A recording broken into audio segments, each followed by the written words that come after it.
Hello, my friends. Hello, my life warriors, wherever you are in the world. Welcome to the Day In, Day Out podcast. Woo! Today on episode 207, I was very privileged to have the return of Harry Turner, the nocturnal preacher. I'd say nocturnal preacher, but he's a therapist. Also, he has a silky voice which could be used for late night. We talked about many things today. We talked about what he's been up to, how he manages to get all of this fitted in with his busy schedule, his number of podcasts he's doing, how he's fitting in sort of 7 podcasts in on a Friday. We talked about, there's so much stuff we talked about. All in all, I would simply say this. The conversations we had were quite educational, quite informative, and a joy to talk about many things with a good critical thinker. Someone who thinks out of the box, and we need more people like him in the world. Nevertheless, please sit back, enjoy the podcast. Don't forget to subscribe, and enjoy the show. Yeah. Peace. Go. Go.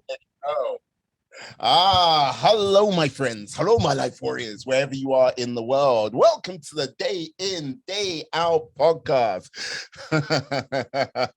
Today on episode 207, I have the welcome return. How can I say? Harry Turner, the nocturnal, he says therapist, I'm going to say preacher, motivator, all-round leader. And he is one lit individual. Yeah, he's all of these things. And he's one of these people who doesn't act like he says something 99.9% of the time, but he misses out on that 0.00%. How are you today? Hey, I am perfectly splendid, and I am also embracing all of my humanness. I am perfect imperfection at the same time. Yeah, you see, this is what happened last time. I wasn't ready for this last time. you hear how he came out with that. Look, I should call you late night radio. That's what I should call you. Like, he comes out with a silky smooth line like that. Pow! Doesn't even he's like, hey, bam. It's like, wow, man. I don't even need any tea to be on here with you, man, bro. Oh my goodness, you keep it amped, man. You keep those amps up there, brother. I appreciate that, man. Yes, look, you have to be. But yes, now, I've got to say, it has been. When did we last speak? It was August, I believe. Yes, it was, sir. Yes, but put it this way, the UK was going through, how can I say, UK summer, old school style, where it rains sort of 80% of the time. Yeah, it was kind of lukewarm. And let's just say my natural state was damp, like most of it. It's like, yes. And you, sir, were on, how can I say, a 3-pronged offensive strike. Harry met Daphne. Yeah, you're working with your brother there, and doing your own little podcast thing here. Now, what have you been up to since then? So, brother, you do stay. I appreciate the fact that you do your research, man. I really do, man. But I still have. Actually, I just left when Harry met Daphne podcast, like 2 minutes before I jumped in here. And so I'm still doing that. We're about to release our second season. I'm finishing up the second season of the Is That So show. And I'm finishing that up today, doing my last recording tonight. And also I'm releasing my mini course doing shadow work, and also opening up for coaching, doing shadow work with Nocturnal, bringing light to the darkness, as Bob Marley say. Yeah, like you see. I got a few other things too. While I'm also launching Ask the Question today, which is at 4 p.m. Central Standard Time. So it's like a live showing where people just ask questions. I don't really care what the questions are about, as long as it's within my space. I mean, if I don't know something, I'm gonna say I don't know. You ask me about something regarding calculus, I'm gonna say I don't know, But if you would explain it in like laws, like spiritual laws or physical truths or laws, and I can break it down and bring it to wherever, you know. So that's also starting today to ask the question. Oh my God. You are turning into a right little production company yourself. Look, like a one-man production company. No, that's not true. Like, yeah, you're building your team little by little, left, right, and center. And like, yeah, you're going forward. Like, how, like, look, when we last spoke, you're like you said, yes, with regards to your business as a therapist, you had to like sort of like bring it back a little to like fit in the whole social media and like basically all of the content side. Is that still the case, or like because you're doing more? So are you doing less like therapy work, or are you still managing to get the same amount of energy out there? Actually, I'm doing more of both. Um, because it definitely my practice, you know, that's always priority. And I made some changes in the practice, such as making like an online library for my people to practice. Because whatever you do as a practice, whatever you practice becomes. So I have put like mindfulness courses in there for them and stuff like that. That's separate from the rest of the world because that's only for my practice people. So I want, you know, this is important to me that people heal. So I've been spending a lot of time developing these systems. So it's like a coaching / therapy office that I got going on. So even when they're not talking to me, they can always refer to like hundreds of meditations of ways to process their emotions, so on and so forth. On the social influencing end, I've been working smarter, not harder. On both ends, I've been working smarter and not per se harder, in that I manage my schedule. I started to write down, it doesn't matter what it is. If I decide to read for 15 minutes, I'm writing it down on my planner so that I'm very intentional about telling my time what to do. Because when I do not do that, my time tells me what to do, which then means I never have enough time. And as a human being, all I have is time. So when I feel that I do not have enough time, I said, Harry, you're not being intentional with your time. And once I started to become more intentional, now not only could I accomplish, you know, more in my practice as well as social influencing, but also I'm less stressed doing it because it's very structured, regimented what I'm doing. I hear you. Is it possible to turn your mic down slightly? Yes. Yeah, because you've got a new mic, it would seem. And yeah, no, see, Is it? Is this better? Yes, that's perfect. Yes. All right. Okay. Yeah. No, because like, okay, yeah, trying to get like organized. Look, trust me, like I've come out of the pandemic. I'm now working and like, yeah, I'm trying to get like do episodes and like keep that going as well as doing a 9 to 5, which isn't easy. And like, yeah, being a business owner, to say the least, that like, there is no such thing as 9 to 5. There is no such thing as like, oh yeah, I only work 5 days a week. It's like, oh yeah, the business demands it. It will get it. If it doesn't, it will die on the vine, as they say. Yeah. So like sort of balancing all of this, like, and you say you've been working with people. What have you been getting people to help you with, say? Well, when I say work with people, I have like, I don't do graphic design. So, you know, I have someone who's like, two people. My operations director, which is Hannah, you know, she's from Canada. Hannah from Canada. She does like a lot of like website design and understanding like systems. And so she's putting those systems in place, you know, looking up for my podcast. She does like the notes and stuff like that, you know, so that definitely takes a whole lot because that takes a lot of time. And also I have this young man who's in graphic design school who's assisting really basically volunteer work, but who is very, very gifted. He's like a little genius in my opinion. And so he's also been helping out with graphic design when he can, you know, in between school assignments and whatnot. So it's basically like my part-time little team. We all try to, you know, thug it together until we get to that point to where we don't have to worry about, you know, finances anymore or anything like that. We can, you know, basically just focus on what it is that we truly want to give to the world, you know? I hear you. I hear you. And like, this is the thing. Putting out like some like quality information is never an easy thing. Trust me. Like, because there's so much trash out there, you know? Yes. I'm currently remaking. I'm doing the second edition of my ebook. You know, for that reason. You know, when I did the first ebook, it's the ebook that's out there right now is the first edition, and it's doing shadow work, healing from the inside out, and it's a great ebook. It gives the basic information. For me, it's too basic, but my people, they're like, it's great, it's great, it's great, because you don't think in a basic way, and that's why it's too basic for you. Understand that, but I know that given the time and energy, I can do so much more with that. And so even though I just put that one out, I'm working on the second one already. So by the time I get done, because all I'm doing is building on what I have. And I believe that no one should be penalized financially for anything I add later on. So if they buy the first ebook, which is currently right now at $22, every single time I update the ebook, I'm going to send them the updated version. And that price is going to increase for anybody anytime I put out a new edition, that price is going to increase because I'm putting way more time into it every single time. But for those who bought the first edition, it's pretty much an investment because they're going to get the second and the third and the fourth and the fifth and however many more I make. So yeah, I do have my team, and they do a great job of helping me with those things that would take a whole lot of time because I don't really know how to do them. And then by doing that, I can be more strategic with my own time and work smarter instead of harder.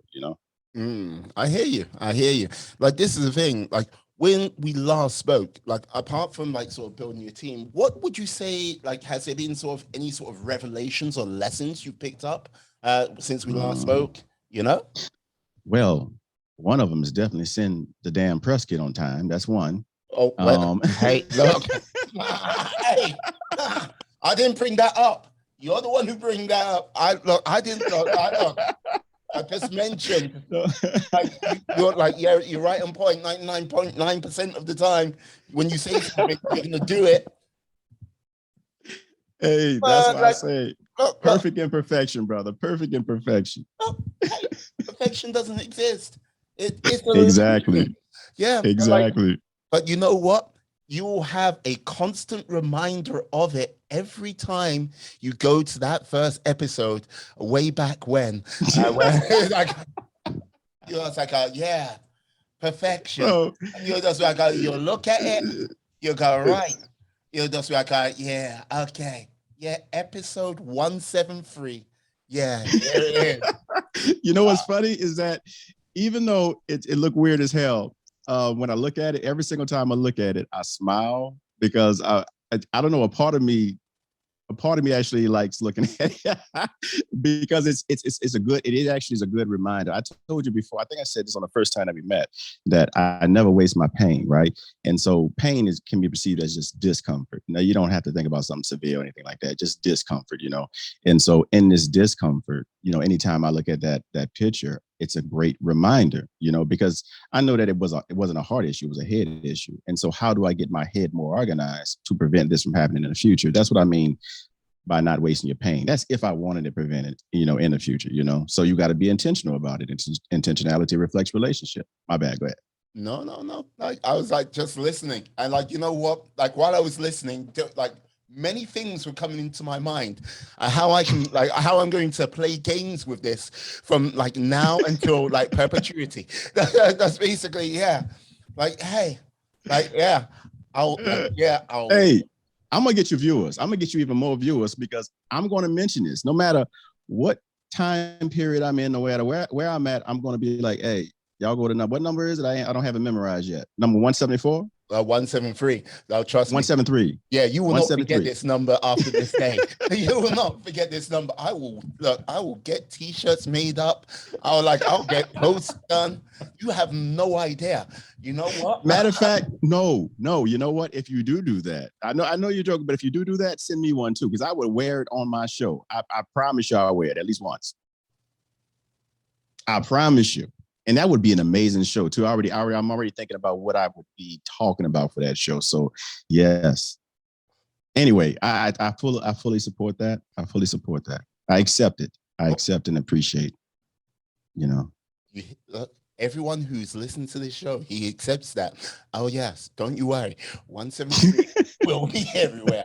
Yeah, that's like, why 173? Like, they'll talk about this 1,000 years from now. Like, yes. The reason why 173, there was a gentleman, the Nocturnal preacher, Harry Turner was his name. Yes. Like one time he did not send the press kit, and then yes. The day in, day out. But you know what?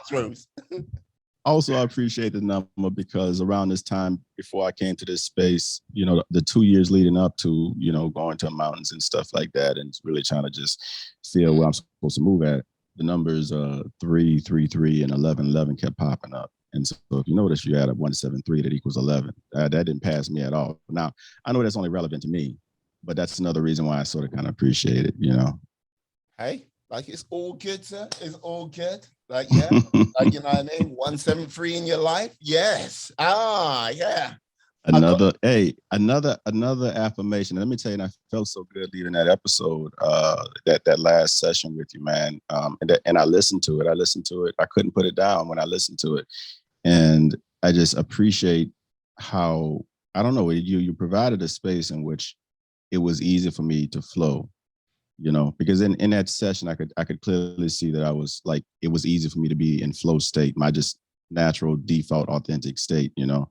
And so that's one of my, I really, that's one of my favorite episodes I've done, if not the favorite. Matter of fact, my mother even called me and told me about how much she loved it and said, now, you know, I don't appreciate that curse word. I said, Ma, he told me he was going to bleep it out. He lied to me, Ma. But she really loved the episode. No, you do not put that on me. You do not put that wickedness on me, Billy Bobby. You do not put that wickedness on me. I did not say anything of the sort. Do not put that Miss Turner, listen to me. No, that is the second time. No. But for shame on you. For shame. No. Oh my goodness. Oh my God. Hey man, look, hey, couldn't disappoint moms. And mom, hey, he told me he was gonna bleep it out, man. You see, as a matter of fact, I think he told me, he put a hold up a cue card and told me to say those words. And then told me he was gonna bleep them out later. I should have known something was up when he held up the cue card. I see how it is. I see how it is. Okay, fine. I am sitting here in London, flabbergasted. You never thought you'd hear that in a sentence today. Flabbergasted at the audacity of the lies which flow from your mouth with your silky tones. Like, yeah, your poor mother's gonna listen to this. I go, my baby just lied. I don't know.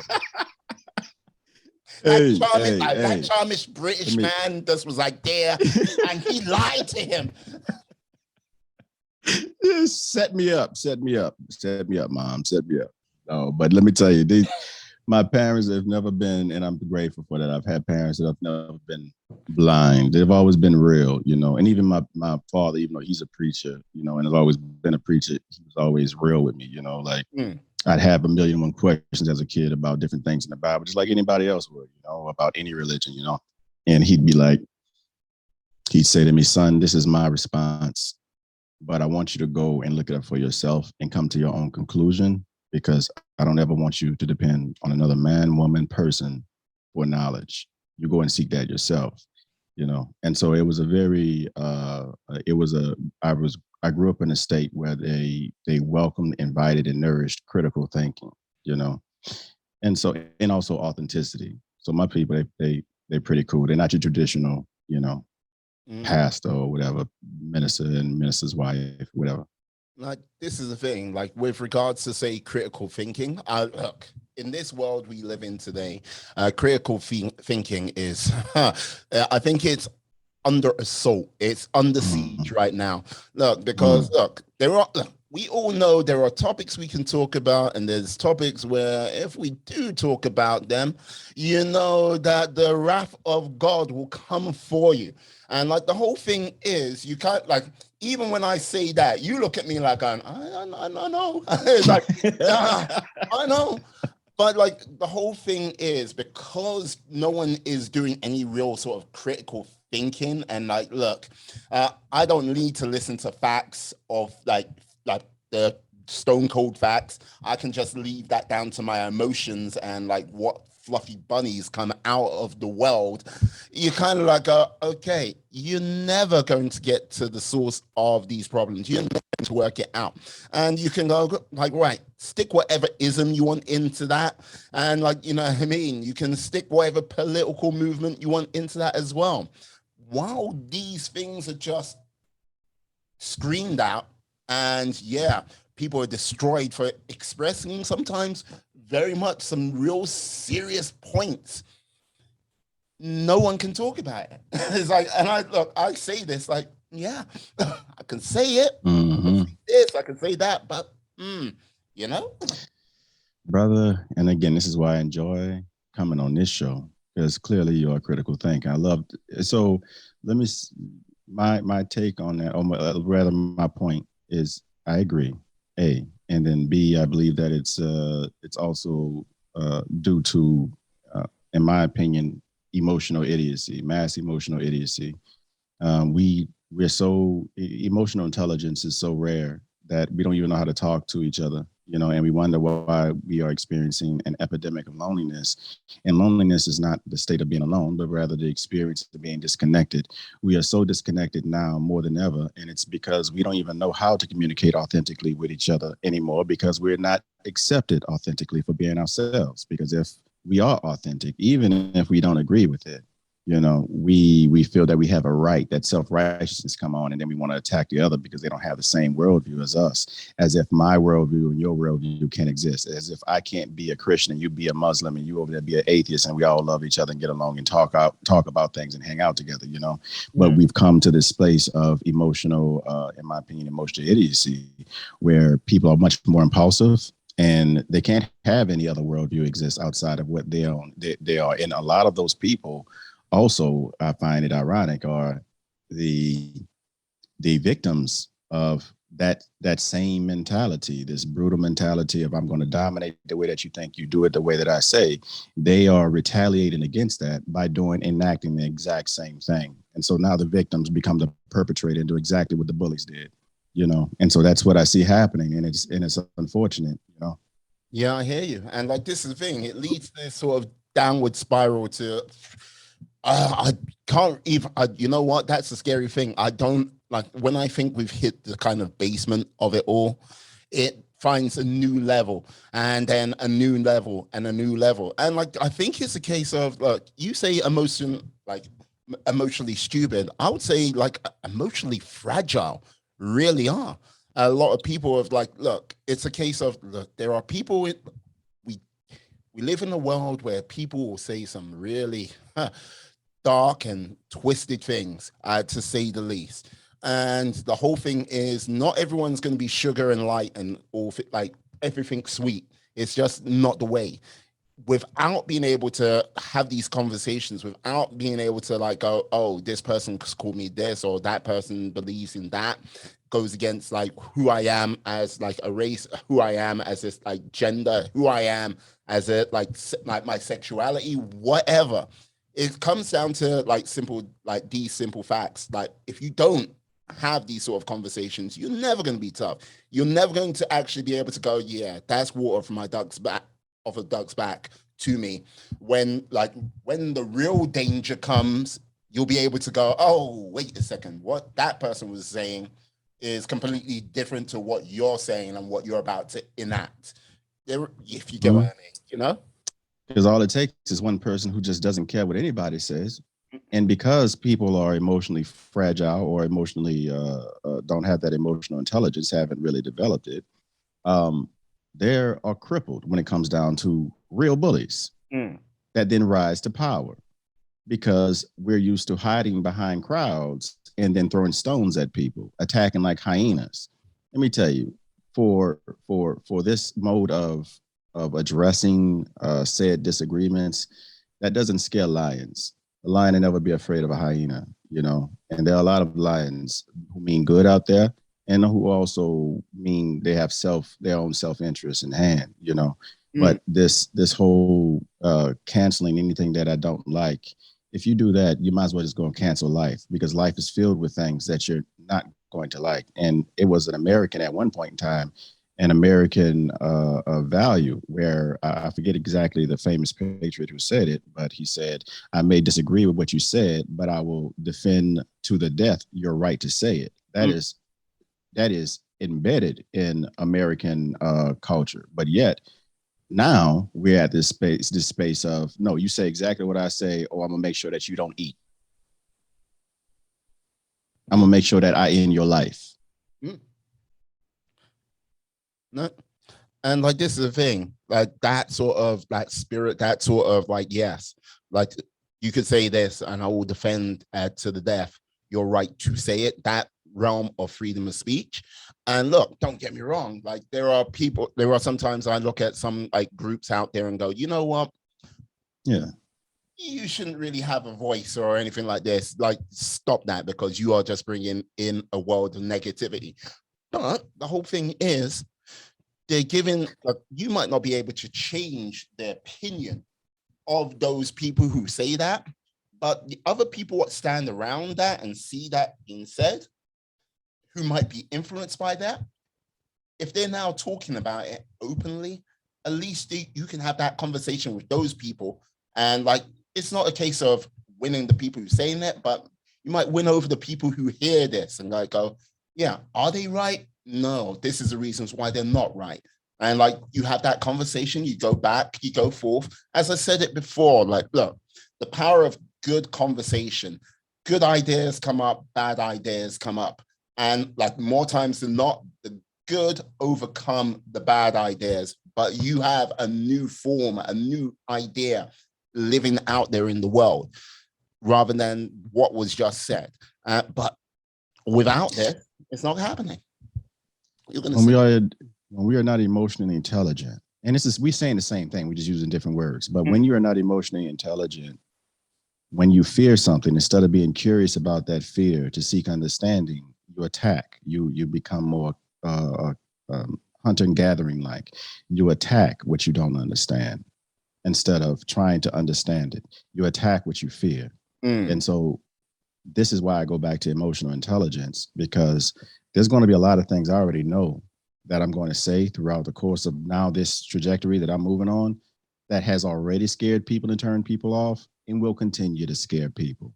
And I already know that I'm going to be attacked based off of that, because we live in a world now where it's not safe to have a different opinion or different belief system in other people. You have to not exist. You have to not be able to, again, survive in society, ergo living or whatever, if you have a differing opinion. Now, when it comes down to harm, I take that. I love the point that you make, and I think that it's very important that we distinguish this. We are two African American men talking right now. Now, me over in America, me saying, okay, maybe we should put some sanctions around what the Ku Klux Klan says. That's much different than me going over here and saying I didn't like what this person said, this actor, this this news person or whatever, and so I want them censored and canceled. That's much different because the Klan has a history of lynching black men for hundreds of years. So when you're talking about a group like that, yes, censor the hate group that has a history of burning and torturing and taking pictures with people. Yeah, you want to censor them. But the cat over here, the man, woman, person, he, she, them, they over here who has a belief and they're entitled to their belief, and also understanding that the one constant in this world is change. And so right now, even as they speak out that belief, they are evolving, and that belief may be different tomorrow. They have a right to hold that belief. They have a right to their own personal development. And so if their personal belief at that point in time is unhealthy, so be it. That's their journey. As long as their path doesn't cross mine, because if it cross mine, then I'm gonna have to deal with you. But as long as you stay in your lane, I don't care what you believe in. Yeah, and like this is the thing, like, yeah, as you said just now, change, personal development. Now, look, here's the thing, what I don't understand about sometimes the world today. Maybe it's like the Western world, like basically the developed world, how you ever want to identify it. Now, we all agree people change. We all agree there's like personal development which goes on.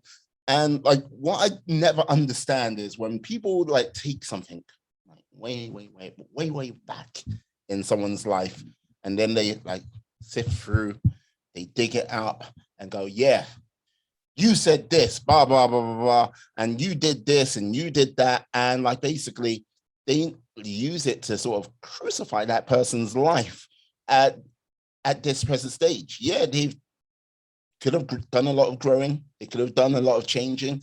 And like, you know what I mean? It could, like, that was that person 10 years ago. Like, even if it was a year ago, you kind of like go, okay, yeah.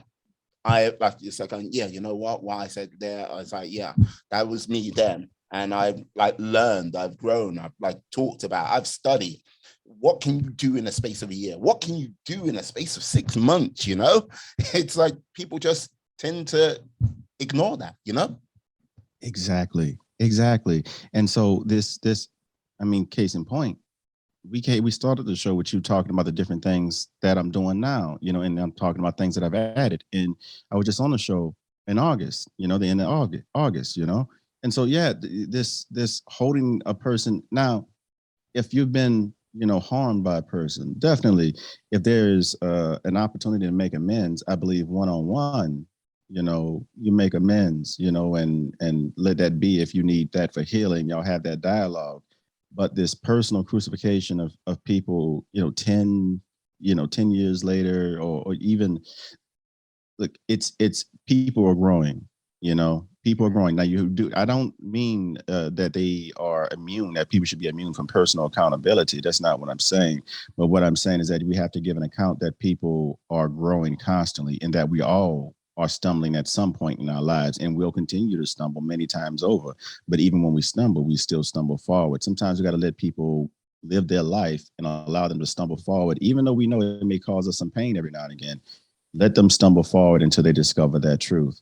I said this on a previous my previous podcast right before I came on here. I said, I don't, when it comes down to knowing, when I say I know things and I understand and I have insights and stuff like that, people have always seen, well, I take it as people have seen it as me bragging of some sort, or, like, oh, I know this or that. And I said, it was the knowing that brought me to my lowest point the first time that I wanted to end my life, because I didn't understand why I was given all of these insights and this knowing, and I could see this, but yet it seems like I'm immersed by the seeing blind, and people, they couldn't understand, they couldn't relate, because believe it or not, the way that I'm talking now is the way that I've always been talking throughout my life. It's more educated now. It's more advanced based off of me growing, but I've always had this unique line of view, And so with the knowing comes a responsibility of also knowing that you've got to forgive those who do not know. And so in my knowingness, not only do I see more, but also I have to forgive those who do not see, such as those that are casting the stones right now, the Salem witch trials right now. That's what I call it. It's a new age, modern day Salem witch trials. It's McCarthyism, new age McCarthyism, where it's my squad, and if you're not part of my squad, then you're part of the enemy, and we're gonna get together and we're gonna take you apart. That foolishness, that's not how love operates. I move in love and truth, and so I identify that as bullshit immediately, and I don't want no part of it. Yep, Mrs. Turner, you heard that? He just cursed. He held up the cue card once again. Oh, don't even give him that. No, he just cursed. I'm telling. Oh, this like, yeah. Look, put this way, Mr. Turner. Like, yeah, watch the YouTube video. No cue cards. There you go. He forgot about the video. He forgot. There you go. Hey. No, you don't want to mess around that YouTube universe, man. Stay away from that. It's a wild world out there. I will send you the link. Yeah. Actually, that's what she watched the first episode. She watched the first one on YouTube, actually. Yeah, that's it. Yeah. Oh, cue cards here, baby. Yeah. Here. I forgot about that. So I guess I got to take back the cue card. I got to come with something better. I'm not used to lying. I move in truth. I don't practice it, so I do it poorly. Say, hey, you rush your case, huh? Hey. Oh man, rush your case. I'm the worst. Yeah. I'm the worst at defending myself. Let me tell you. I am the worst. Oh my goodness. Now I have to ask now. With regards to people, like bringing people in the light, helping them get enlightened, get that sort of like, okay, I'm a hard-headed thinker, thinking in one narrow trail, to help them go, wait a second, maybe there is a different way. Wait a second, maybe I can do something more than what I normally do. Be a little bit better, be a little bit more than they are. What would you like? How would you start? How would you like get that spark going, you reckon? Well, the seed is planted first, and then it's a collision course. I believe that life conspires in our favor. And so then it's a collision course with these guides. I'm no more than a guide. And a guide can't teach you anything except that which is already half asleep in the dawning of your being. But my if in that situation, I would wait for pain to be introduced, just like every person that comes to my office, as a psychotherapist, they come in during through a crisis. It's that pain that says that something is wrong, and then that pain that motivates people. Either in this life, we either choose knowledge and understanding, or we choose to wait until pain shows up. That's supposed to usher us into new understanding and knowledge. So I wait for pain to make people more pliable instead of being this hard-headed, straightforward, because a lot of people got to bang their head up against the wall, 12, 13 dozen times before they feel soft enough to say, okay, well, let me try to listen to this. Let me entertain. Maybe, possibly, there's a different way. And just that thought of maybe there is a different way then begins to form new neural pathways in their minds, and that possibility, the practice of thinking what is possible, then increases their faith in what is possible. And then they spend more time in that space of the unknown, dreaming about what is possible. And then eventually they develop their faith strong enough to the point to where they choose a possibility and then move intentionally towards that possibility. That's when they collide with me on that choice. So they've already made the choice. It's just they don't know how to get there. I'm that guy. I see. What, like, when you say collision, like in my mind, I think of like, yeah, when you get like when life hits you hard and you like fail again and again and again, it's like, yeah, there is pain, but I think there's the realm of being humbled, like that sort of realm of pride, that sort of realm of arrogance is like, yeah, it's not so much torn away, like it's like each and every time it's like strip by strip, like being like taken away, and then like they are a little bit more open to be like, okay, yeah, like it's one of those things. It's, how can I put it?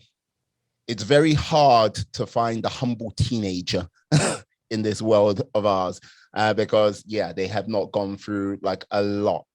And like if you have found a very humble teenager, I would just simply say they have gone through the wars in school or in life at like already, Yes, or they were taught by emotionally intelligent parents to be emotionally intelligent. And so they are perceiving and interpreting life through the healthiest lens possible, the most optimistic lens possible. And so in that space, yeah, you do find a healthy teenager. But again, because we are in a state right now of what I deem to be a lack of emotional intelligence. Emotional literacy sounds pretty judgmental, and I don't want to ever sound like I'm judging anybody, even though I never named anybody. But this lack of emotional intelligence is leading to us going based off of what we know instead of relying on the other to get new understanding. And of course, if you're a teenager or a young adult where you believe that you're invincible and you think that you know everything, you can't tell them anything. So they're going to do whatever the hell they want, But either emotionally intelligent parents or I mean extremely, they got these parents in this day and age where they're not going to find that teaching anywhere else unless they go out and purchase a book or listen to somebody like me. These parents would literally have to spend time studying what is emotional intelligence first and the methods on which to teach their child how to become emotionally intelligent and really learn that for themselves in order to be competent in teaching it, passing that on to their children, because then it's not going to be reinforced in any other institution. The institutions are designed to make us factory workers, not to make us critical thinkers. Yeah, like this is the thing. And like I would say, with regards to being taught to be factory workers, not critical thinkers, like the whole thing is the world has shifted. This world has changed. Like, yeah, the whole sort of 9 to 5, you work for a company for 40 years, you get your gold watch and you retire. That has that left the building in the 1980s, and like it's never come back. Like now, we live in a world where we do need to think critically, but unfortunately, with regards to that, it seems like it's going in the opposite direction, where back in the day you needed to think more sort of, yes, like the collective, because you worked in a factory and it's about the collective good of that factory or that company to just keep going. Now we live in a society where, okay, you don't have a guaranteed job for life. You do need to like maybe think about working more than one job. You do need to like think about like being more like malleable, more flexible with your approach to life. But we're not thinking like that anymore. It's like, yeah, we're now thinking more in the collective rather than as the individual, if you get what I mean. Yes, I know exactly what you're talking about, and I do believe that this is also the effect, even though we may not talk about it, the back end effect I hypothesize to industrialization, Mm. because the early on where we could be more of a community where we had a stable job and get to go watch on retirement, that still represented a dependence on industrialization. This is where industrialization was shining, you know, but now that we see that we can no longer be dependent on industrialization, people are having a hard time adapting and changing because it requires you again to think on your own feet. And industrialization, that institution, that schooling process, the last thing you need, look back during, if you look at history, Yeah. those who do not remember the past condemned to repeat it. There was a reason why enslaved Africans were beaten and killed for learning how to read. Knowledge is power, Mm. you know. And so this, and during the industrialization, there in my opinion, certain studies were prioritized over, which represented how to add to society as opposed to how to add to the individual, you know, because whatever we put inside of us, whatever we fill ourselves up with, it pours to the out, you know. And so now we have to move to a space of first learning how to feed ourselves and understanding what's inside of ourselves and not relying on somebody telling us what to do and how to do it, you know. And it's challenging for a lot of people. It's Mm. challenging for a lot of people.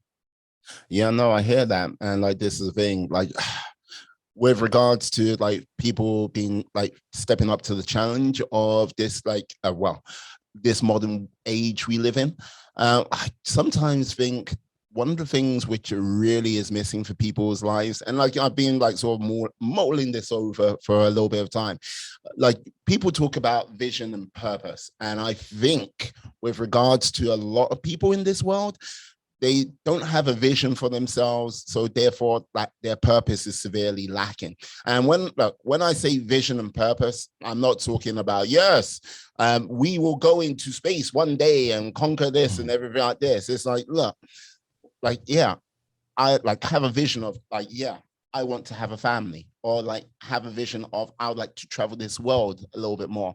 And like, you know what I mean? Why? What is that purpose? Yes, because I feel like I can, like with my family, we can do something there. We can help build a community, everything like this.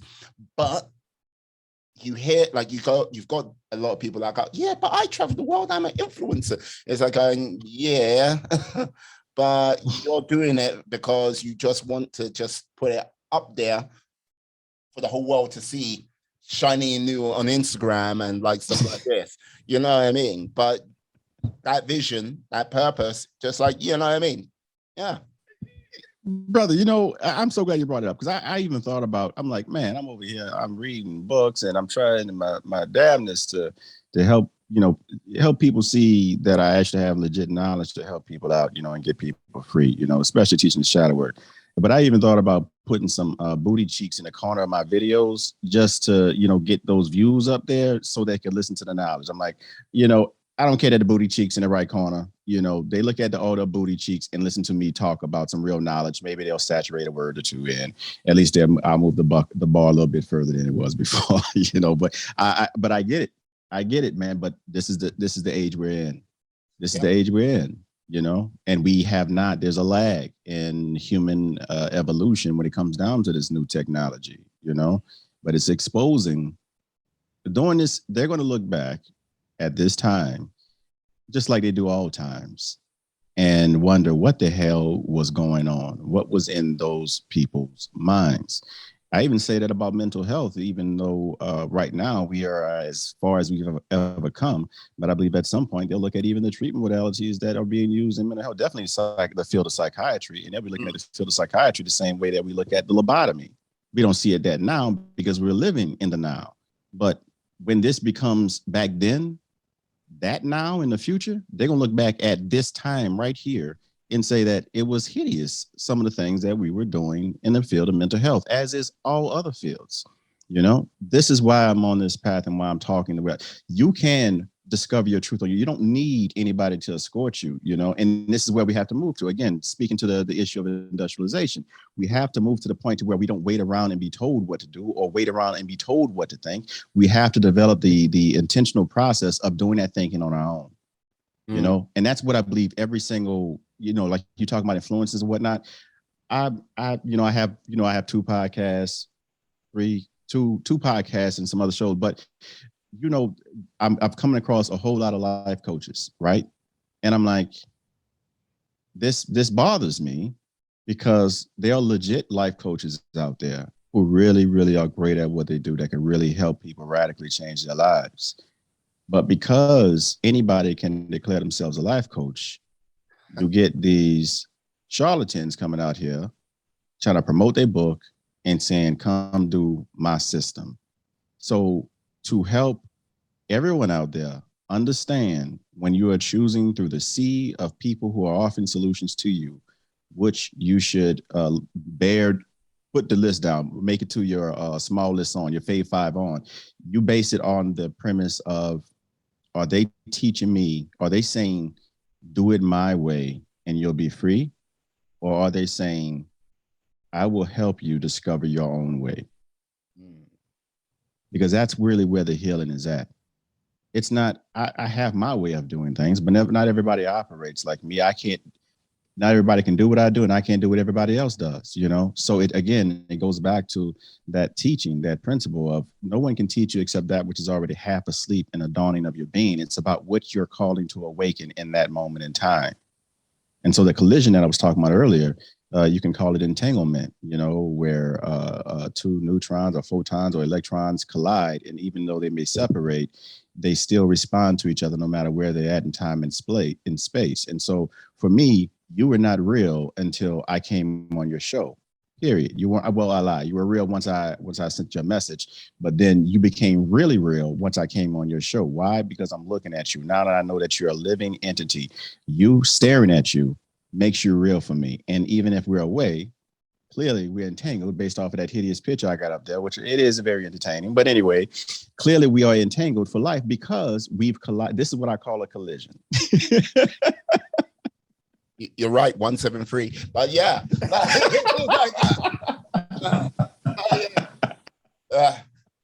Yeah, what can I say? Hey man, hey brother, we gonna have to do something together for real, man. We got to do like I don't know, like a concert or something, bro.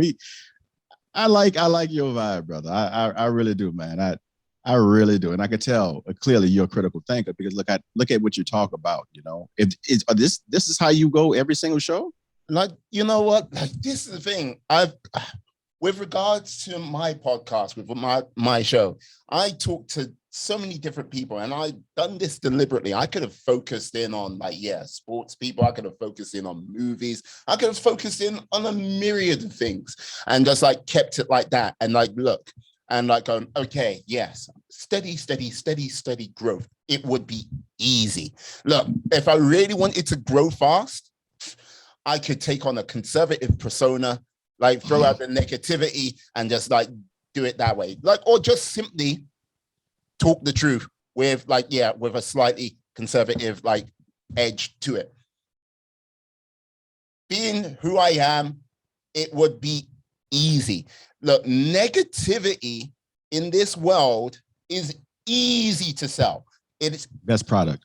Push. Look, it's look, thousands of people, millions of people just flock to it.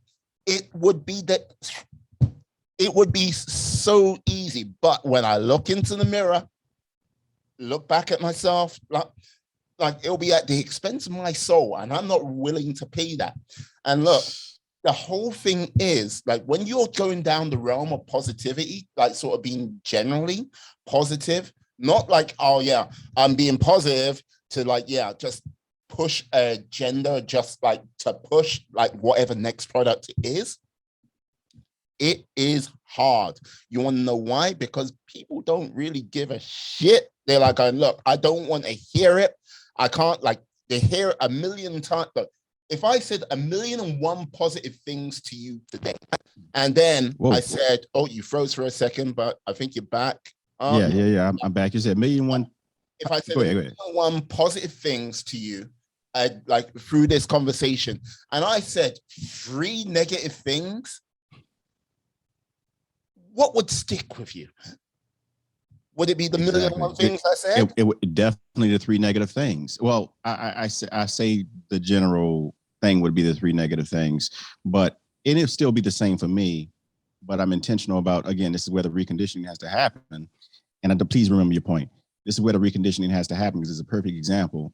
Knowing that the mind has a tendency to focus on those 3 negative things, you go ahead and you don't fight it, because whatever you resist persists. And so you move into those 3 negative things, you entertain them, and then you skillfully dismiss that shit, because you know that it's BS. You know it does not help you achieve your goals. If there was something critical that was said, that's why you're playing with it, to make sure that you pull whatever truth you need out of it, you know, because a person can give you a speck of what they see, but ultimately it's you that has to see you, you know.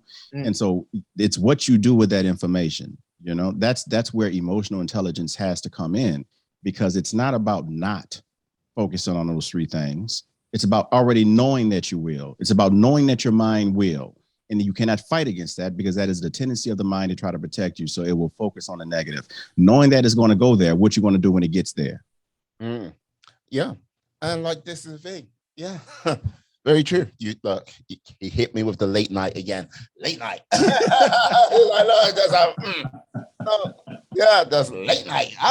Yeah. There you go. Late night. Silky smooth. But yeah. But as I say, so with the podcast, like with the people I speak to, like, yeah, there are times where I'll have a conversation like this.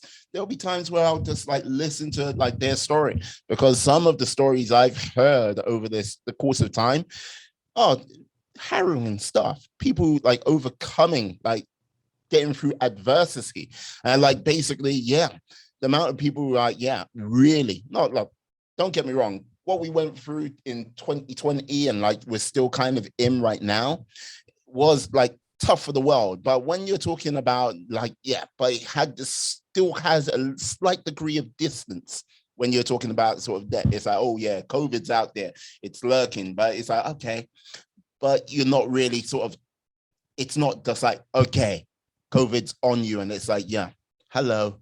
When someone's like, yeah, I had cancer, and like, yeah, basically I was like, yeah, moments away from death. Like knowing that journey, knowing that presence, like, you know what I mean? Not like, because when we talk about death or anything like this, it's one of these things which you're like, it's there, then it's gone. And you just like, yeah, you operate with it kind of in your back of your mind, but you know it's not with you, like over you. Like that's when it becomes a shadow. But go ahead. Yeah, I was gonna say like a cloud, but the whole thing is, I won't say it like that, because there's a degree of negativity when you say cloud, like, but it's a constant journeywoman, which goes with you. Like when you've gone through that journey where like, yeah, I almost died, being ever present and making you feel that a little bit more value to life, and having those conversations, I've had the opportunity to like learn from that and like have a little bit more value in my own life. And look, don't get me wrong, like I can't like I can empathize with it, but I can't like put myself completely in there, because that type of journey is a very personal and deep journey these people like go through, you know what I mean? And it's like, yeah, it's not easy, but like, you know what? It's so much it's so enriching to have these conversations. It so does me a world of good. And look, that's for myself. And I will like, if someone goes, isn't that selfish? I'll go, yeah, you're right. It is a bit selfish, but like, it's the reward. Like, I am being fortunate to receive these rewards of these conversations I have with people. you know? That's not selfish. That's self-love, and it comes about when you share in an authentic space. You see, when you operate outside of the space of authenticity, then you may be selfish in that space. But when you're operating in the space of authenticity, there's giving. You and I, we're both sharing with each other, but Mm. because we are on the same frequency and we're in a space of authenticity, there's nothing lost. There's only an amplification of what's already there. So it's not selfish at all. It's actually self-love, and it's loving to the other to actually be in the space where you are appreciating and grateful for what you're doing in that moment. It's the same take that I take with mental health. I would not be able to do what I'm doing as a social influencer if it wasn't for the hundreds of clients I've already served, if I did not identify these patterns, the same fears, no matter what demographic, socioeconomic status it is, these same stumbling blocks over and over and over again. It Mm. is them that I have to thank for any success I have in the social influencing space, because they taught me. Even though I taught them, I was also the student at the same time. And so no, there's nothing lost. There's only the gain in that space. No, I hear you. I hear you.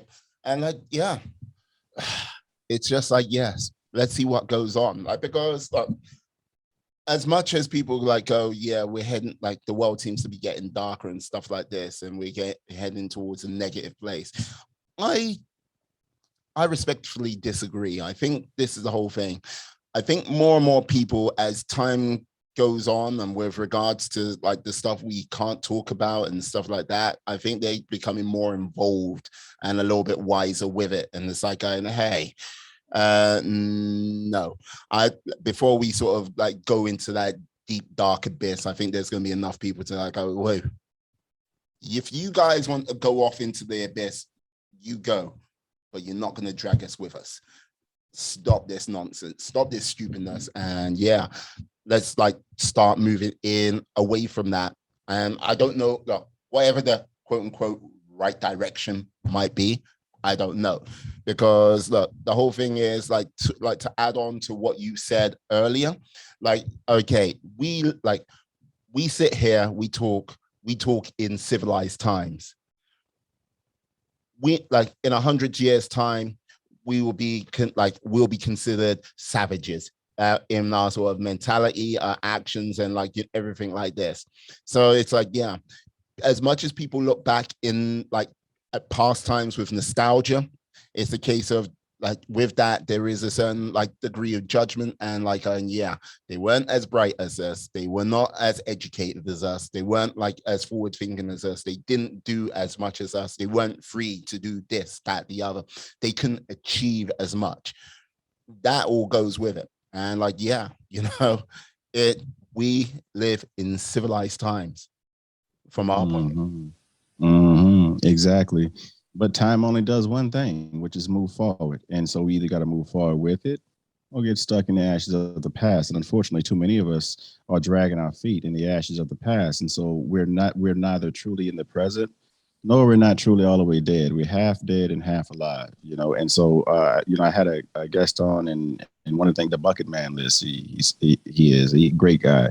And he said, people are dying at 40 and being buried at 80, which I wholeheartedly agree with. It's the moment that you decide to not captain your ship is the moment that you relegate your life away, the gift that life is. This is why I memorize certain quotes to always remind me, the past the past is history, the future a mystery, and today is a gift, which is why it's called the present. It's about what I'm going to do with my present, my gift being the present moment today. And the only way I can do that is acknowledge that the past has already happened. Like that's back there. And if I continue to look at the past, whatever I stare at becomes a reality. So now I have a negative feedback loop based off of information from the past. But if I do that, then I have no space to welcome in new information from the unknown. So I got to also know that while there's knowing that I need to hold on to, truth that I need to hold on to, that I don't know everything in my knowingness. We never know everything in our knowingness. That's the reason why we're here, to continue to learn and know and gather deeper truth of who we are. And with that deeper truth, you notice that we continue to return back to this concept of oneness and unity, because that's exactly where we come from. And so we've come down here to understand what that is, not based off only who we are, but also based off of who we are not. And we are not this fear-rooted, barbaric society where we are tearing each other down. It's happening right now because we weren't prepared for this level of lack of emotional intelligence and lack of civility when it came down to dealing with each other. We didn't think that we'd ever come to this point, but lo and behold, because we were not intentional about preventing it, that's exactly where we are. And so now the pain is supposed to teach us how long this pain is going to be here. It depends on us. How long will we continue to attack one another based off of our differences? That's really the question, because either we stand together or we fall apart. Yeah. And like, this is the thing. There's been certain members of our society which have used the last 18 months to 2 years to basically use that as the realms of tourism to fuel their own selfish gains and needs. And look, I think with regards to how history is going to view these people, I think it's going to be harshly. And look, with what happens next, I don't know. And all I would simply say is that if they carry on down this path, it's, as I say, trying to drag us to the abyss, the people will stop. They will look and go, no, that's your destiny. Do not try to drag us with that. Over they all go. Now, the whole thing is we're building new communities, we're building new ways, new directions, to say. And you're doing this, look, you're a very proactive fellow with this. Look, yes, here we go. Look, 2 podcasts, your YouTube channel, your book, your course, let me see. Now, what else am I forgetting? What else? Retreat. Oh, retreat. Yeah. Sorry, the retreat. And you even dalliance with Clubhouse as well. To say, and the coaching. Look, I can call you the nocturnal therapist. I can call you the preacher. I can call you Mr. Late Night. But there is one thing, which is what you are is Mr. Non-Stop. What is going on? It's okay. I've got to. I asked it earlier. I'm asking again. The time. How? I mean, look, I need to know because fuck. So let me be very, very specific and practical. I had to have a meeting with me, myself, and I. And so we said that stuff is not working out because we're doing too much, and it's am I doing too much? Because I don't really feel like the ball is moving, or am I confusing the doing with the experience? So there's a lot of I had to have a spiritual, coming together, and then what I realized is that, again, I was not planning out my time. I was allowing my time to plan itself out. I know that I have set appointments that I already put in for clients in my practice. And so I scheduled that in, and that's already there. But those gaps in between those times, I had nothing planned. And what I noticed that I would do in between that time is think about what I should be planning instead of just being proactive and intentional and deliberate about what am I doing to move the ball forward? How can I make this more efficient? These types of things without working myself to death. And so I said, okay, well, we're going to treat Fridays the same way that you do your therapy office. If you can see 7 clients for 1 hour on Monday through Thursday, then Friday you can do 7 podcasts the exact same way, And so I'm already programmed for that setup anyway. So I made my schedule work within what I'd already trained myself to do in my practice. So now that's why I'm doing the last month. I've been doing between 5 to 7 podcasts a Friday. And that 5 to 7. Oh, okay. Wow. Oh, I didn't say that part. No. Okay. Look, this is the thing. Okay. There are something what comes to my mind, and it's one of those things. People often when they go, I am doing this. They do it with the duck-like actions, like a duck or a swan. If you look at them on the surface, they gliding along quite gracefully, but underneath they're kicking like crazy, and they're not going very fast. But they might be going in a direction, but it's not very fast. So it's kick. like to sort of like infuse that with a little bit more focus and purpose. Like what can I say? A salmon or a shark or like a dolphin would be more apt. Me, I would go with killer whale because I like them. I like pack hunters. It's just me. It's like like killer whale, sadistic sons of bitches of the sea. Like if you want to go, yeah, if there was like dolphins, they're bastards. They're right bastards. I like dolphins. Yeah, I do. yeah, I like dolphins. yeah, but they're the bastards of the sea. Like, yeah, killer whales. They're like, yeah, you know what? Oh, lucky you on that ice pack. You're not wrong. Like, are you hungry? No, not really. I just want to mess with this seal. I just want to. It's like, yeah, you're a bit of a sick, sadistic son of a bitch. Yeah. Yeah. I love you, Bob. That's why I love you. Killer whales for life. It's like, yeah. It's like, yeah. And like, look, killer whales look at humans and they're like, game recognizes game. You sick son of bitches. Like, that's it. But yeah, look, so like if you move forward with that intention and purpose of a killer whale, like that pod, that get one killer whale, that's a mean critter. Get two, get 4 or 5. That's a pod. And when you got that pod going at it big time, no. Forward, and woe betide the foolish thing which is in its way. Yeah. Brother, did you hear me? I think it came out. I was like, "Ooh, Harry, hold on to that," because I don't mean to let all that out, but the fire that is in, I was consumed by my rage at one point in time, and now the fire, I've learned to metabolize my pain, and so fire uncontrolled, without discipline, it will consume, just like any forest fire, it will consume everything around it that it can until eventually it puts itself out. But if you can metabolize that pain and that fire and then direct it with intentionality, now you have one of the most powerful forces on the planet. And so I've taken all of my pain from my past, all of the rage that I still hold, honestly, as being a Black man in my subjective human experience, even though I know that I'm not a Black man, as just part of this illusion in this place of isness, but still in this place of isness, I have to operate as such because this illusion is real for so many others.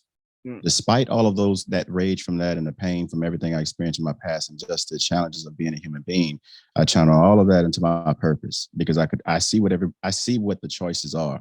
I could sit on the sideline and complain. I could become bitter and attack other people. There's so many other things that people choose to do, but none of them seem efficient. The only thing that seems efficient is when people choose to really understand, like, what is it that drives me? What fulfills me? What can I do the easiest? What do I love to do? And then move into that space, get closer to that space more and more. I told a client, she said, I love going to weddings.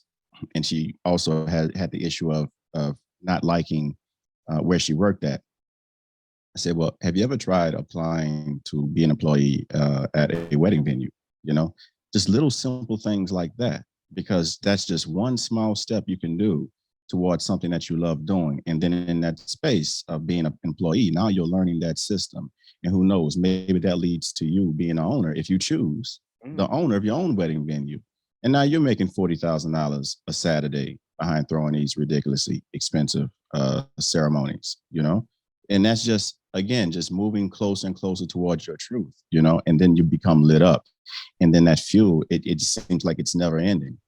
My wife, just last night, she was telling me, she was mocking me. She was like, yeah, every time I see you, all you is, she was doing like on the computer, because either I'm in a session, I'm on a podcast, I'm hosting a podcast, or I'm doing something to like write content or whatever on my computer, And so I am working a lot, but I'm also, that passion is there, like that fuel is there. And then the more charlatans I come across that are coming out here trying to sell these little pissant coaching programs and whatnot, it fuels me even more. I feel that rage being fueled even more into intentionality, because I know that what's going to happen is that people are going to buy into that stuff, and then they're going to discount the whole industry. Just like if a person has a bad experience with a therapist, they go, "Oh, fuck therapy." Excuse me, forget mom. That was all me that time. He didn't hold up a cue card. I slipped up that time. I But couldn't hold up a cue card anytime. You see, it's like, yeah, like, look, yeah. Like, man, I lost my train of thought. Hotel therapist. They what, yeah. what was I, man? I lost my train of thought and everything, man. I don't. But anyway, just move closer towards your truth. That's all I'm saying. Is that, and you'll find this endless supply of like fuel, because now you're lit up and you're seeing that you're building your own thing. When you are building your own thing, it is so much more sweeter than you clocking in a 9 to 5 and building somebody else's thing up, like we've been trained to do for most of civilization, for most of industrialization. Yeah, no, I hear you. And like, this is the thing, like, it's one of those things where, yeah, it's not for everyone, but like this, like, like when when you are in that position where it's like, yeah, you should be like going, okay, pushing it, doing your own thing. And I would say this to anyone who should be doing that, who know deep down that is their truth. Like, yes, it is scary. Yes, there are many a pitfall what can come along. Yes, like things can just go so wrong when you've done everything so right. But if you persevere, if you like push yourself, if you like it doesn't even have to be 100% of the things right. Get 60% of the things right. Yeah, you have found your own personal freedom. You can go forward and like, yeah, you'll have a successful business. It's like people think you've got to be perfect or damn near to it. No, like the amount of companies I've seen who are like, okay, oh, like, for example, let me give you this example, people. Like, yeah, by the time this comes out, like, yeah, it might be long gone, but Facebook, right? Okay. They recently changed their name. Meta. Yeah. And look, to me and you, Meta is like, okay. But if you speak Hebrew, it means dead. You would think a company of that size, that reach, which deals with information on a large scale, on a daily basis, minute by minute, second by second, would be able to like go, yeah, we're going to change our name. Let's see what it means in all of these languages around the world. Oh, no one did that. That's freaking Facebook. That's one of the biggest companies in the world, well, in the digital world.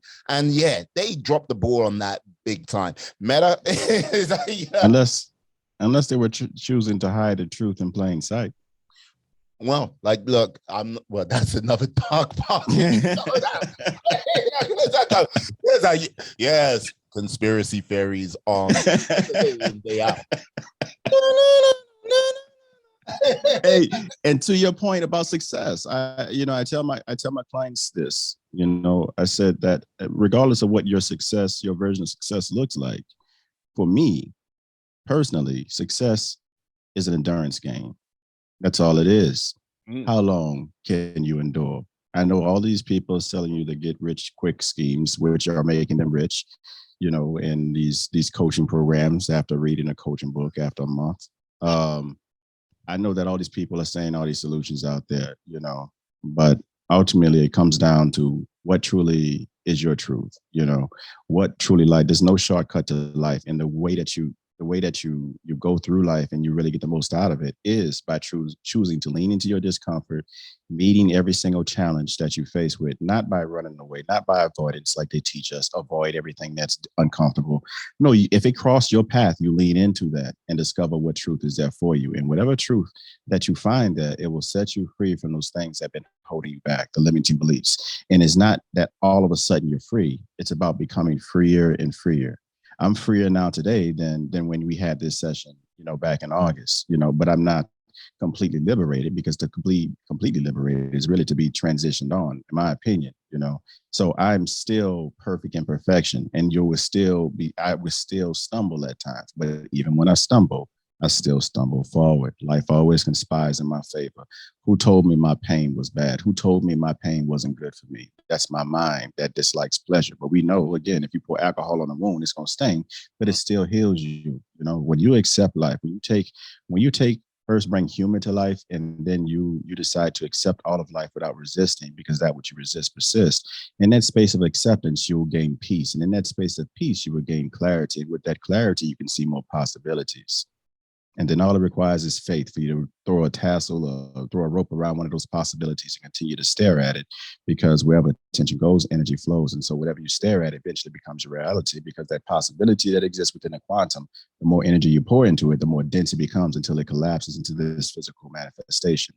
Ergo, the physical is no more the manifestation of spiritual laws. This is not no shit you can pick up at no corny book that somebody just wrote last night. Like this is what I mean. And I'm saying this, I'm distinguishing this specifically because I want people to understand, like, understand what truth sounds like. Understand what somebody who is a true believer in what they're saying, even if what they're saying is malarkey, even if everything I said is malarkey. I need you to know that I actually believe in this malarkey wholeheartedly. And this is where I come from. This is my truth, you know? And so if you're going to deal with anybody, deal with people that actually believe in what it is that they are pushing. The person the chef that will cook and eat their own food. If the chef ain't willing to eat their own food and didn't make it there by eating their own food, don't eat that. That's false. That's empty. That's empty calories. You know, it's false sugar. You know, it degrades the system. You know, it causes entropy to the system. Don't eat that. Look for people that are actually passionate, that you know. Your heart, you may not be able to mentally understand, intellectually understand everything that I said, because the concepts that I say are familiar to, some of the concepts are familiar to my particular realm. But at the same time, if your heart moved when I spoke, then that means heart recognized heart talk. Just like real recognize real, heart talk recognize heart talk. That means your heart is telling you, which is your compass, that, okay, no, he's speaking truth, because your heart can recognize the truth, no matter what phase of life you're in. And so when you hear that truth and you feel that truth, you have a choice to make. Move towards it or choose what you think is easiest for you. I hear you. And like, this is the thing. I think it's one of those things where like people need to sort of look at the sort of journey they take. Like, because like, this is the thing. We all are our own individual heroes. It's like, look, because like people like, oh, but I'm not a hero. But no, but you are a hero to your life. You are a leader to your life. Look, if you have a family, you will be like, and you've got kids, you will be the leader to that family unit in some way or like respect. And if you can't see that, then you might have some trouble ahead of you. But we all are leaders. We all have that hero's journey we need to go on. And like with the hero's journey, it's filled with trials, tribulations, like hardships. And like, this is the thing, like when those sort of moments of triumph, victory, joy come along, it's a case of more times than not, they are so much sweeter when they're earned, rather than sort of like, falling in your lap. Like, you never, like when you've done a hard day's work, physical labor, and you get given a meal, what tastes like half decent, you wolf it down. And so like, this is the thing. I think there are more people that need to accept the journey, not like sort of go on autopilot. Look, I love myself some Netflix, and look, come November the 17th, I've got it marked down in my calendar. Tiger King 2's coming back. I will watch that, like see where these crazy people, like seen their lives, where it's gone on from that. But like, this is the thing. Also, the other reason why I want to watch Tiger King 2 is like, see, like these people, even though they've got their life is crazy and bizarre and weird and everything like this, they've gone on a journey, and see how they've grown and developed from that. Some may have gone on to great success. Some may have been fallen by the wayside, but they have they have been set on this journey, and some have run with it, some have not. But that's the important thing. People need to know you have a journey you got to go on.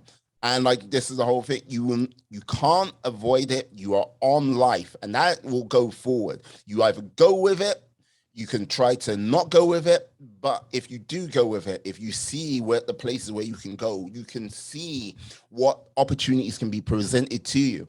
Yeah, it will be filled with pain. Yeah, it will be filled with sorrow. Yeah, you will not be able to take everyone with you. But oh my Lord, if you embrace it, oh my Lord, oh, the wealth, the riches, the moments, like the simple joy and grat. Like I cannot express everything because damn, there is just so much life can give you, so much good, so much richness, so much joy, so much pleasure. And I don't mean pleasure in a hedonistic way. I'm just mean in like, yeah, a refreshing. That's that too, though. You know? And that's that too, though. Yeah. So, I mean, you know, if that's your cup of Sprite, it'll be your thirst. You know, that's what I say. Hey, it's like I got to say, Harry, man, you're just talking like you got a pass right there. Like hedonism. You're like, yeah.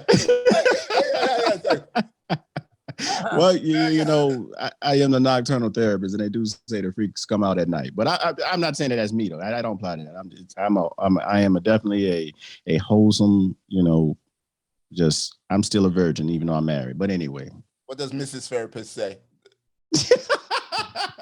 Yeah, I like probably the same thing my mother's saying right now.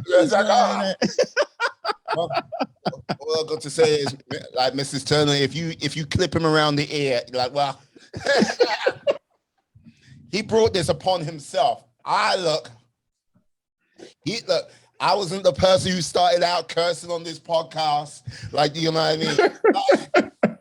He was the bad influence on this. Like, yeah, I was just. Oh my goodness. Like, hey, and let me say that too. Even this, brother.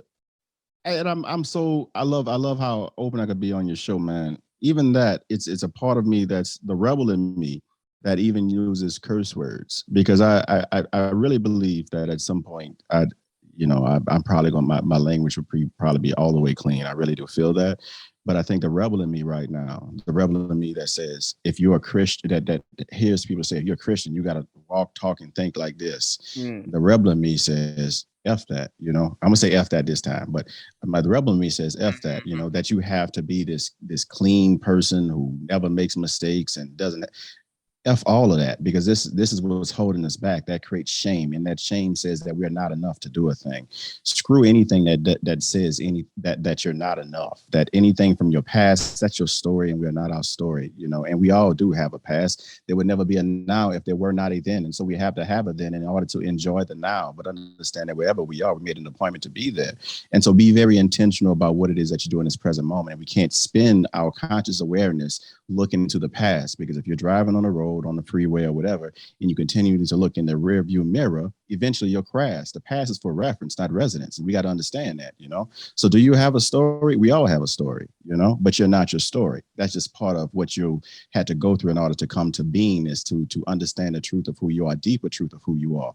And again, know that you don't know everything. Know that you know what you know, but know that what you know is not the end of knowing this. And so in that space unknown, you got to continue to reach in that space. No matter how deep you go, you got to continue to learn, continue to dig, because anything not growing is dead, and we ought to be growing to the day that we die.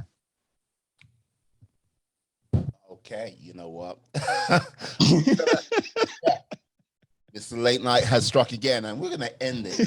You know, like, I can't look. How can I? No, we're ending it there because I don't know where you zone to, but it's like it's like watching He-Man back in the day. I have the power. I was like, what the hell?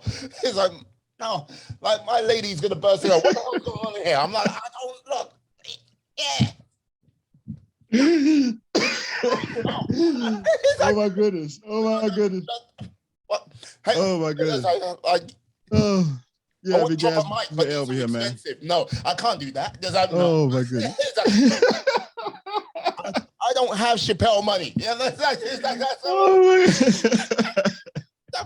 oh man. Oh, if I did though. But you know what? I'll say that on the end on a lighter note. I think for those of us who have been fortunate enough to already be in a position where we know we don't have to worry about any financial repercussion as far as change of lifestyle. Mm.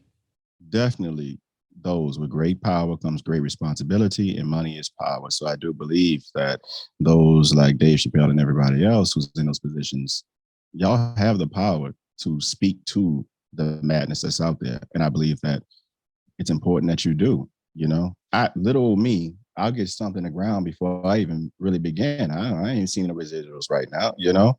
But you bring me to a space which I'm not gonna get stumped in the ground because honestly, like I said, it's cool. You do what you do as long as you don't cross my path, you know, and try to anyway. But if you're in that space where you have that power, I believe that you also have a moral obligation to use that power of that pulpit to speak truth to the darkness, you know, and free us from this new age McCarthyism or whatever else pops up, you know, and understand and then begin to teach because I can say this is new age McCarthyism because I picked up a damn book and read history and understand what the Salem witch trials were and what McCarthyism is and understanding how Hitler was able to convince so many millions of people to torture so many other people. Like I studied these things because I didn't just say, oh, monsters, toss them away. No, I want to understand these are human beings and I want to understand what went into making this person make these decisions. Yeah, because like this is the thing, you and I, we kind of live in like because of our age. Okay, we still look, we still have a sort of realistic connection to that sort of place in time. Okay, because like yes, you could still speak to someone who went through that. You could still speak to someone who saw that. Now, one of the like things where like which is a true indication of like how much time has passed every year on the 11th of the 11th at 11 o'clock we like basically we remember the fallen through World War I, World War II. Now when I was a kid you had like thousands of like ex-soldiers marching in their civilian wear, like basically like yeah marching to like yeah remember doing that service. But each like as every 5 years what went by, they got a little bit smaller. The crowd got a little like that. Those guys who served got smaller and smaller and smaller until I think it was 3 years ago, maybe longer. 3 years ago, there was one out of those thousands of guys who like marched in the beginning, like yes, going yeah, we are remembering those people who fell. There was one. So after he goes, that story, his connection to it all, gone forever. And yeah, then it's a case of what you get is what you get. Like, yes, basically like a highly polished, like highly edited, or like, yeah, like focused down some like, yeah, agenda driven sort of speech. Like, yeah. Yeah. And Alternate truths. yeah. So, like, you know what I mean? When you hear, like, when people hear this of a younger ilk who have not actually, like, had an opportunity to speak to the people who've gone through this, yeah, they can turn around and go, yeah, you know what you said about that? You lied. You know what you know where you're coming from this? No, you're wrong. Like, you know what, like this economic system? No, like, yeah, it'll be better this time. It's like you're going right. Like, yeah, but millions of people died for all of these things, and it was like clear truth to be seen. It was clear truth to uphold, to behold.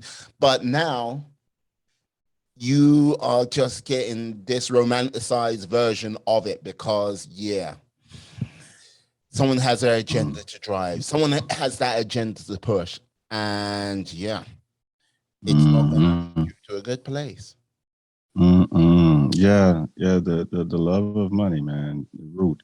When you chase the dollar, you see why all these things are what they are. But they will eventually these plutocrats and these corporations, they will have to give an account via what's happening globally, because it's about to start hitting their pockets. They've been tearing up the planet, global warming and things like that. And now people are leaving the workplace because quite naturally, finally, the illusion of security and working, thinking along the lines of industrial age is no longer working out, and so the pain is causing scales to be removed from people's eyes. And so they don't have they will not have as much authority as they think they will have. I don't believe in the near future, in the next couple of decades, especially once we become more emotionally intelligent. Because I with mental health being on the forefront right now, I'm believing that eventually it'll turn its eyes on the schooling system. And again, we go through, and here in the States, kindergarten, and that's the industrial, I mean, that's the institution of education, kindergarten, first grade through 12th grade, and we have a graduation. And again, the word graduation can be seen as a combination of the words gradual and indoctrination. We've been gradually indoctrinated into American way of thinking. And this is why so many of us are ill-equipped to be on our own, because we've been taught how to follow orders, because that's the way, how to work. There's no reason why I should have a doctorate degree in finance and yet be in six-figure debt. There's no reason why I should have a degree in any type of culinary arts or foraging or anything dealing with nature, but yet I don't know how to survive on my own. Then what is really being taught? What is being taught in these institutions that requires six figures worth of debt only for people to still not be able to be independent? Yeah. And like, this is the thing, like, okay, like with the way like the education system is funded in America, look, I'm not going to say, oh, things are so much better in the UK, because I think we are we'll go down the same route if it goes unchecked. But with regards to like, education is meant to be the liberation of people, rather than like putting a millstone around their neck for everyone one day to like be like, okay, I suffer through this debt before I never know when I'm going to pay it off, because the job I get is not going to actually pay me enough to clear this debt. So it's like, but yet the job demands you have this level of education. And it's just like, it is a weird sentence. I'm not too sure if prison sentence is the right word, but I think it's a weird sentence of life if you're playing that game. And if you want to make things better, like, education is the key. Like, having a population which is educated, which can think freely, which can look to move themselves up socially, economically, like to have that sort of next path, that sort of next level, that is the key. And if you take that away, it's not going to lead to positive things, like for our society. Precisely. And these corporations, the fact that you have to get in a six-figure debt in order to even work for them, for me, again, because I'm not a historian, but I know that those who do not remember the past are condemned to repeat it. So I wanted to understand the system of sharecropping. For me, it's a modern day form of that, because you get to live in the house and everything. You're not being treated as poor as they were back then, but you have to go into six-figure debt. How likely are you to branch out and take the risk of doing your own thing, knowing that you have a six-figure student loan debt? Ergo, I eliminate the competition, because they have to work for me in order to pay back their debt. Like, come on, like, no, critical thinkers, the more aware we are, the more critical thinkers speak out, the more people wake up to this, the faster we can move from this to another source of true liberation. Because what happens is, in my opinion, these plutocrats, these people that can influence these institutions, every time they see a source of liberation and the mass understands that this is a source of liberation, that's when they come in to screw it all up, to make sure that it's no longer a source of liberation. So now the source of liberation may not be getting a doctorate degree or a bachelor's degree. If you read Robert Kiyosaki's book, Rich Dad Poor Dad, it may be just getting your high school diploma, or maybe not even your high school diploma, and just reading some books. Get your high school diploma. Make sure you graduate through, primary school. Get at least that. But maybe going to a trade school. And also in the meantime, while you're going through high school and middle school, pick you up some business books. Understand Robert Kiyosaki's Rich Dad Poor Dad. Understand how Warren Buffett is a contrarian and what he did to become a billionaire. Get all of this knowledge and this resource so that when you step out, when you have the opportunity to be independent, you don't bite on, you don't become dependent on somebody paying you a steady paycheck in order for you to take the next risk. You can just go out there and do that. No, indeed. Very true. Yeah.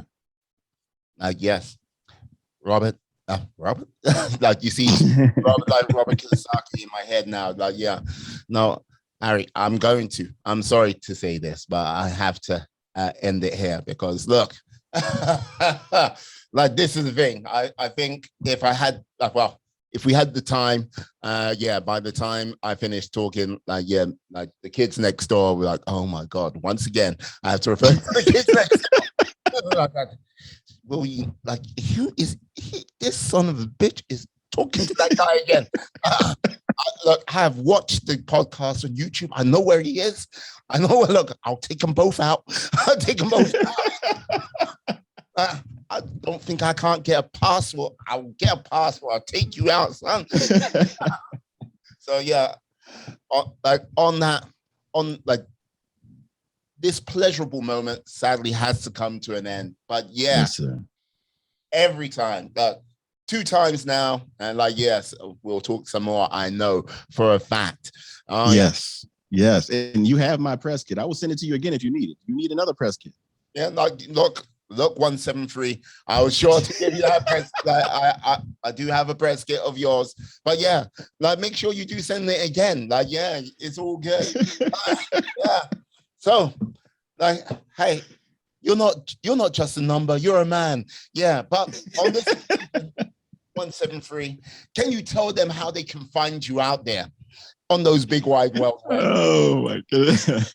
So please come check me out at becomingoutlier.com. That's BECOMEANOUTLIER.com. And if you do becomingoutlier.com/links, you can get access to that free resource, clarity resource that I'm giving out. And also, please come check out the online coaching program I'll be doing which is a mini course. It's called Shadow Work. And again, it's about exploring, bringing light to the darkness within. When we talk about these repressed memories and stuff like that, limiting beliefs, these were formed based on pain that we experienced in the past. But a lot of people don't even know how to explore that pain, again, because we're not taught emotional intelligence and other things in these institutions. So me finally doing the work and getting the knowledge and getting myself more freer or more liberated. Now I want to share that. I have a passion for sharing that knowledge with other people, So definitely many course shadow work coming out. Check me out on becomingoutlier.com. Also my YouTube channel, 4 p.m. Central Time. We have a new show coming out today called Ask the Question. I have no idea what I'm going to be asked, but I'm going to be asked a lot of questions. And also there's a show, Is That So?, which is out. That's my podcast. The new season is out. It's on a lot of holistic wellness methods. And there's When Harry Met Daphne at www.whenharrymetdaphne.com. And that is the other podcast, When Harry Met Daphne. We talk about a lot of holistic topics on there as well. So I'm around. Yeah, you can tell he's a busy man for the length of time it took him to sign off on all the things. Like a number of people were like, yeah, I've got this, I got that. Okay, see ya. But no, you heard the list. This is a busy man. This is a man, Mr. Late Night, Mr. Nonstop. Yes. I appreciate you so much, brother. Real talk. This is always a great time, brother. I've said we got to do something together, man. Man, look, it will be so crunk. It's gonna be lit. We got to do something. It's gonna be lit, man. All right. I just gotta think. Give me some time to think on it, but we gotta do something. I'm thinking some type of big conference, man. We gotta do this like a big party or something, I look forward to it. Right, Harry, all known to me as Mr. 173. I thank you for coming on to the podcast today. Yeah, the pleasure's all mine. And yes, I look forward. these morsels of these moments. I don't think I can have another bite. Oh no. Oh, I feel myself putting on weight already. Oh, god damn. Like, yes. Oh man, my damn cheeks hurt, man. I appreciate you, brother. That's your hedonistic boss, I'll say, sir. Exactly. Go. Got him again. It's like, oh man. But thank you, brother. Yeah, I got a podcast that started at 2:30, as a matter of fact. So let me shop it. So I appreciate you, man. I say goodbye to you, Harry. I say goodbye to you, my friends, my life warriors. Please. Thank you for coming. Thank you for being with us. Stay safe, stay well. And he's gone. No. Oh no. And